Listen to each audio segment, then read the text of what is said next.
Let's get down to the real business of taking care of the people. We can't have a testimony without a test. And we are being tested whether we have courage enough, conviction enough, people power enough to stand up and do what is right for ourselves and generations yet unborn. Come on.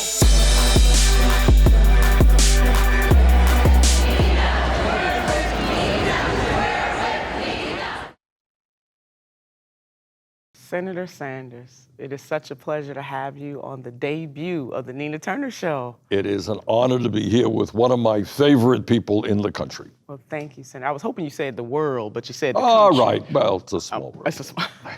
No, really, it is wonderful. So we are in Chicago at the People's Summit, and you gave a riveting speech last night. Thank you. How did it feel to take a selfie with over 4,000 of your closest friends? My intimate, close, personal friends. Yes. Well, it's great. The energy here is extraordinary. Roseanne DeMoro's doing a great job.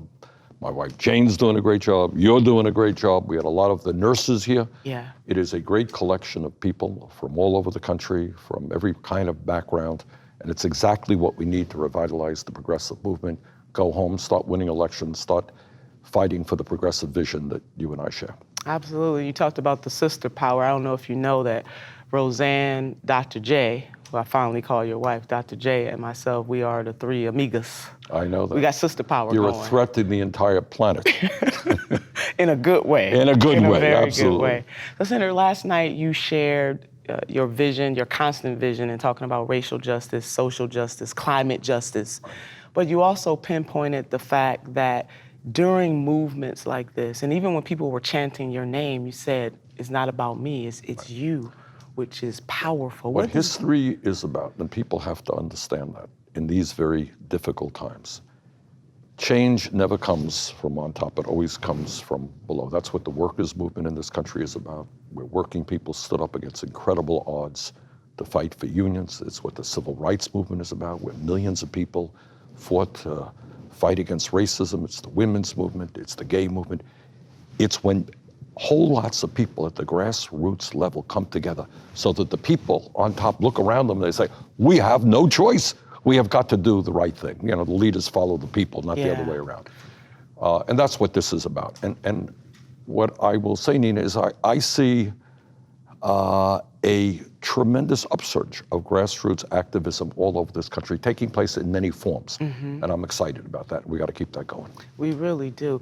Now, Senator, there's this kind of tension going on within the Democratic Party. You really critiqued the Democratic Party quite strongly last night. There are some that don't necessarily believe that the Democratic Party can be saved, but you do. Well, this is what I think, Nina. I think any objective assessment of where the Democratic Party is today, and above and beyond the presidential election, if you look at the fact that the Republicans control the Senate, the House, the White House, they control almost 2/3 of the state governor's offices around this country. Democrats have lost almost 1,000 seats in legislative, former state senator, you know about this stuff, right? The model has failed. I believe at this moment, what has got to be done, and I know there are people who disagree with me, I think what we are seeing is around the country, people moving into the Democratic Party, working people, young people, progressives, prepared to transform the Democratic Party. That's where I am right now.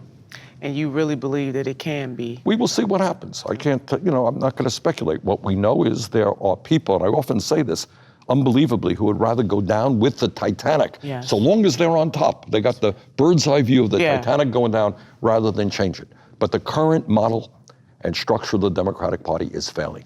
And we need to bring millions of people into it who understand that we cannot continue an economy that works for the 1%, a corrupt political system where the Koch brothers and billionaires are buying elections. It's got to change.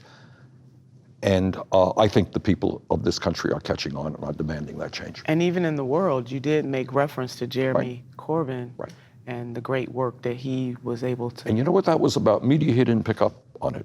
But that campaign turned around because the Labour Party brought forth what they call a manifesto, we would call a platform. Yes. And it was a progressive manifesto.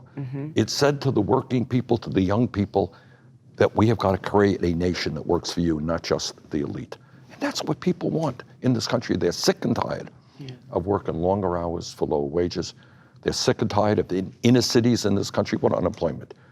20, 30% for the kids? Yes. Now, if unemployment is 30% and a kid does not get a job, doesn't have the education, you tell me what's going to happen. What else will they do? And we're right here in Chicago, Senator, where you know there's lots of tension, especially on the south side, the west side. But the African-American community in particular really feels under siege. That's right. Poverty, they're suffocating because of poverty. And just because somebody's poor doesn't predispose them to be criminal. That's not the issue. But when you have these symptoms that bubble up, poor people are more vulnerable in that way. We're right here where those things are happening. Chicago is just an example of the other struggles that are going on across this country. What are your thoughts about how people should leverage from the local level? Now, this is not just about the federal level, the power of the people to make their lives better. Here's what the demand has got to be. It is criminal that we have communities where youth unemployment is 20 or 30%.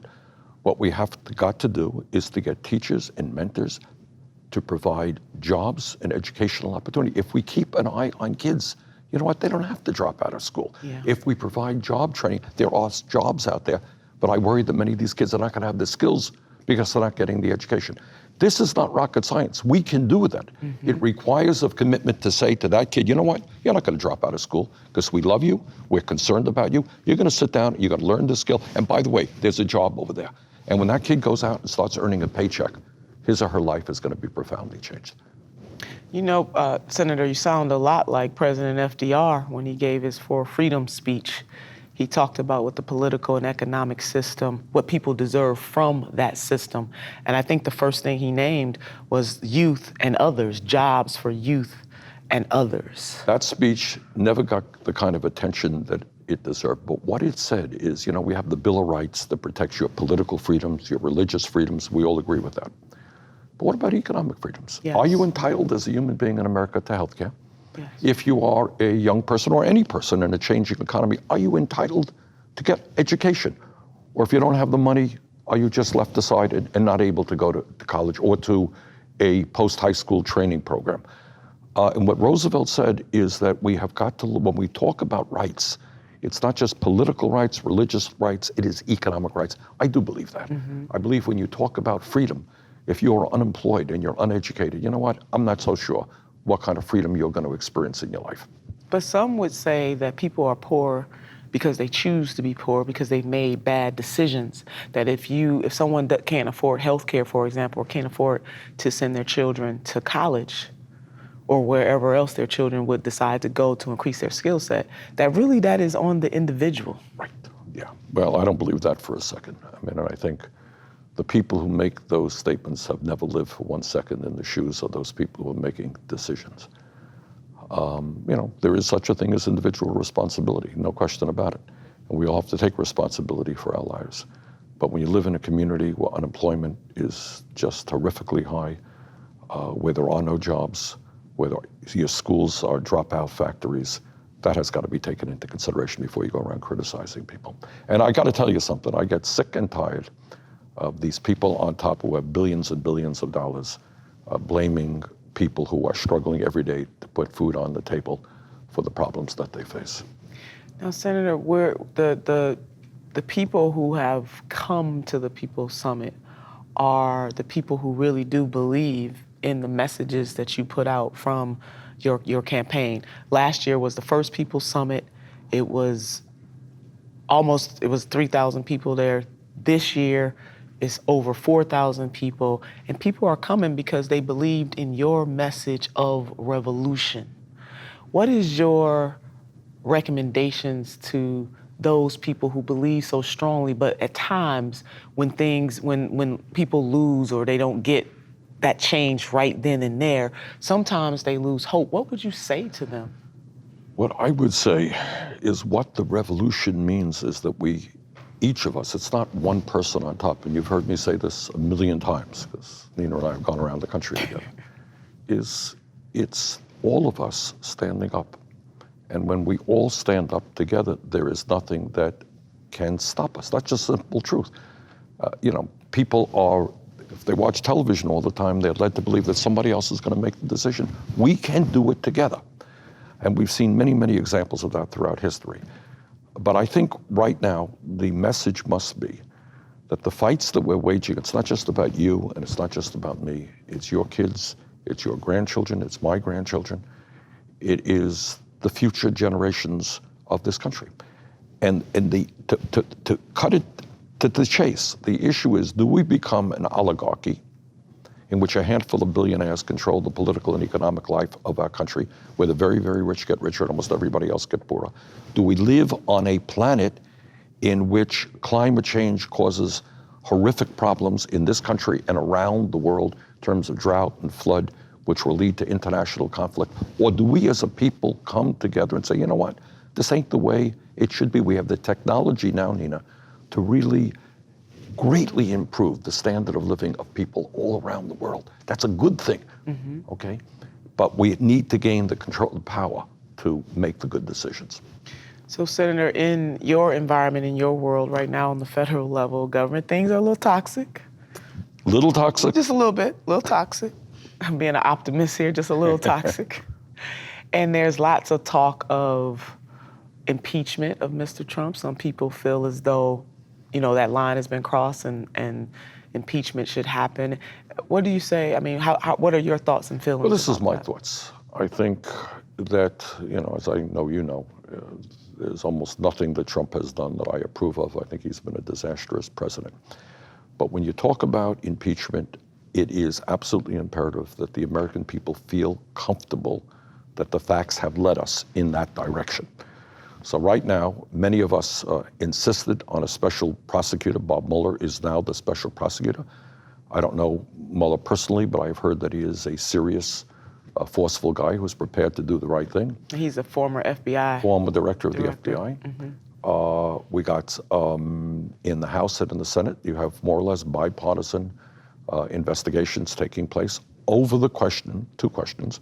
Number one, did the Trump campaign collude with the Russians in undermining our 2016 elections? And the second issue is, are there credible charges of obstruction of justice on the part of the president? Did the president fire Comey because he was doing the investigation?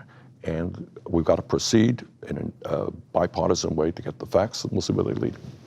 And if they lead that, I mean, some people really believe that that is the total answer. That, in other words, Mr. Trump caused all of the distress that we have in the country right now. I mean, there are a group of people who really believe that he must go no matter. Well, I don't think that's not the way it works. Okay. I mean, he is a horrendous president. I mean, tax breaks for billionaires, cuts to programs for working people, refusal to acknowledge climate change, lying all the time. You know, he's just an awful president. But there is a process. You got a constitution. Awful presidents can stay in office if they do not commit impeachable actions. High crimes. High crimes and misdemeanors. And that's what we're looking at. And that's the way it's got to be. But I think what I worry about right now, you talk about Washington, is the Republican health care plan in the House was probably the ugliest, most destructive piece of legislation I've ever seen in my life. Can you imagine throwing 23 million people off of health insurance, defunding Planned Parenthood, raising premiums for older workers, cutting Medicaid, $800 billion. You know what that will mean? To Cleveland, to Burlington, Vermont, horror. And then his budget. Yeah. His budget, massive cuts. You think, viewers, think about the programs that are important to your lives, to the lives of the middle class and working families. They will be cut, in some cases eliminated. And at the same time, this guy wants to give $3 trillion in tax breaks to the top 1%. It is vulgar. So that's kind of where we are right now in terms of organizing and fighting back. And so to that very point, though, your message really is to the people that we have to be prepared, that this is preparation time, that resistance and resilience go hand in hand. You cannot, you know, as I said a moment ago, despair really is not an option. Because it's not just your life. It's the lives of your community, your kids, and future generations. So our moral obligation is to continue the fight. And what I want to say, and I've said this, I said it last night, and I'll repeat it again, on virtually every major issue, the American people are on our side, okay? You go home, and I speak to the viewers now, talk to people in your community, people who voted for Trump, ask them, whether they think it's a great idea to give tax breaks to billionaires and cut Medicare or cut Medicaid or after-school programs or nutrition programs. Very few people think that makes sense. So the good news, Nina, is the vast majority of the people in this country support, in my view, a progressive agenda. Our job is to bring them together, to take on all of the money from the Koch brothers and the other billionaires in the elections, and to start winning some elections. And I've seen you, Senator, in other town halls, really sitting right next to people who did vote for Mr. Trump. Right. And you have been able to move those people to your side. How is that? Because we see a lot of signs around that says love trumps hate. But when it comes down to it, there's lots of vulgarity going on between citizens. People are hateful towards one another because of that. All right. Nina, I will not deny for 1 second that there is a part of Trump's support which is racist, sexist, homophobic, xenophobic. That's true, period. We're not going to get to those people. But I think your average Trump supporter is somebody today sitting maybe in Ohio, sitting somewhere in Michigan or wherever, and people who have worked hard their whole lives, they've seen their jobs go to China and Mexico, can't afford to send their kids to college, worried to death about the future of this country. And they're asking, who worries about me? Who worries that I'm working 2 or 3 jobs, that I'm making half the wages that I used, that I can't afford to retire? Anyone worrying about me? And I think we can reach out to those people and say, yeah, we are on your side. We got to stand together. Don't fall for Trump's nonsense of blaming Muslims or Latinos for all of your problems. Take a look at Wall Street and what they did to this country. Right. You can't afford prescription drugs. It's not some guy picking strawberries for $8 an hour. That's right. Who caused that problem, okay? Let's work together, not let Trump divide us up. And we got to hold Goldman Sachs and Enron and all of these multi-billion-dollar corporations You know how accountable. much harm Wall Street did to millions of people in this country? You know, African-American wealth plummeted. Yes. Most of that wealth is in homes. That's exactly. Housing values went down. That's it. Absolutely right. Yeah. We got to look at those guys. And by the way, of course, Trump and his friends want to once again deregulate Wall Street. Absolutely. Well, Senator, if we are fast forwarding to 2018 and you're back at the People's Summit, what would your message be to the attendees in 2018? Well, in 2018, I'm going to be working really hard. I'm going to drag you into this fight as well. Anytime. All right. We have got to win a lot of seats. I think there is a lot of discontent in this country against Trump's economic policies, against his effort to divide us up, against his movement toward authoritarianism. We have got to get out there and bring people together and start winning seats. And if we can do that, if we can win the Senate, if we can win the House, we can put a real break on these disastrous policies coming from the administration. And win seats with people who are really committed Absolutely. to the people? Absolutely. A progressive agenda. Progressive agenda. Well, Senator, I'm telling you, people all over this country owe you a great debt of gratitude because you, in the words of Teddy Roosevelt, were the man in the arena, the doer of the deeds, and very much in the spirit of Congresswoman Shirley Chisholm when she said her very presence is redefining a new era in America. Your presence, not just in 2016, but from the very start, and you are a very modest man. I want our viewers to know that you don't talk about yourself a whole lot. But I know at the age of 21, you weren't thinking, let me stand up against segregation and racism and discrimination at the University of Chicago so I can one day run for president. You did that because you have absolute heart, soul agreement, and this world is a better place because of you, Senator Sanders. Adore you. Thank you so much. Okay. Real News Network exclusive with the one and only Senator Bernie Sanders, the man in the arena, the doer of the deeds, and the person that has reminded us that it is not about him. It is really all about us. It is about you, your children, and your children's children, and we all need you. This is Nina Turner on The Nina Turner Show on the Real News Network. Thank you for joining us.